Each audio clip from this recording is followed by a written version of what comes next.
Richard Pryor, Bob Hope. Right there. I've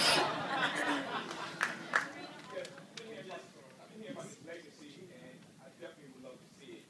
And I've been hearing about Richard Pryor when it's film. Are we still going to have that? Yeah, I'm producing with Forrest Whitaker a biopic on Richard. What, Mike Epps, did you say? Yeah. Well, dude, you know, who doesn't want to play Richard, right? Right? So the pressure's on now. And Forrest is If Mike directing. Epps played it, he would be awesome in it. That's right. Right there in the sixth row. Just going back to the point about legacy, I've come here from England, and London, my origins was not doing show play. I love it, right? And I used to think about my life as a manufacturer. And his legacy and will forever. That kind of shit is done.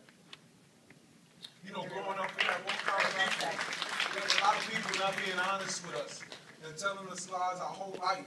You know, Richie was, to me, the most honest man next to my dad. The most honest man in the world. Never lied to me.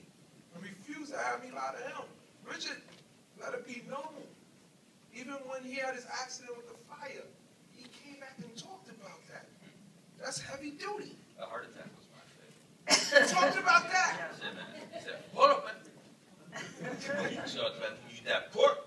Yeah. I love that. That was really funny. Very wonderful. I think all stand-ups try to, like, a great artist doesn't get adding clay, he strips away.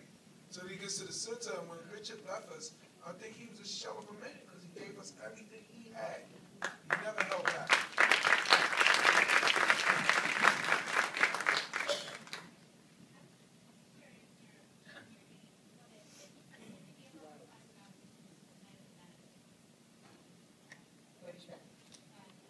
Did he reflect on the night of the gay rights benefit?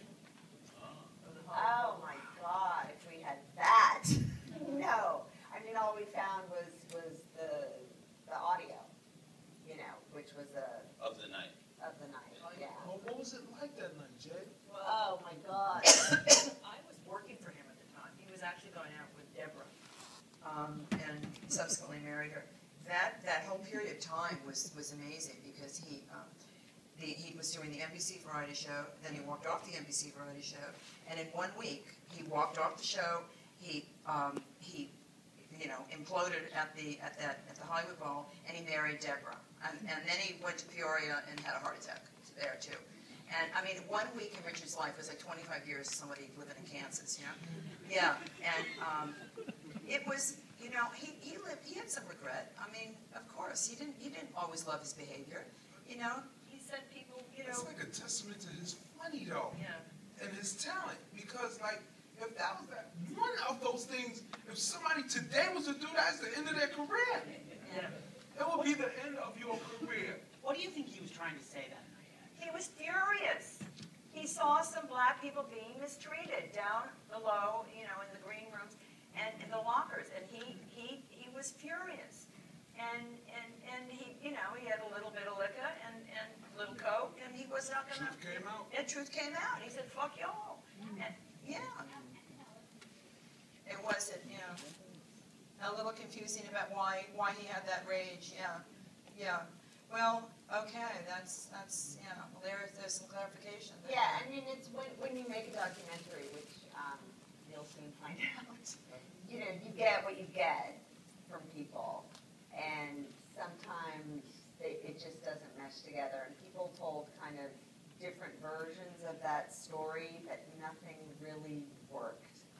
And to us, it didn't really matter because it was just kind of, it typified kind of where he could go with his brutal honesty. For whatever reason, it didn't matter.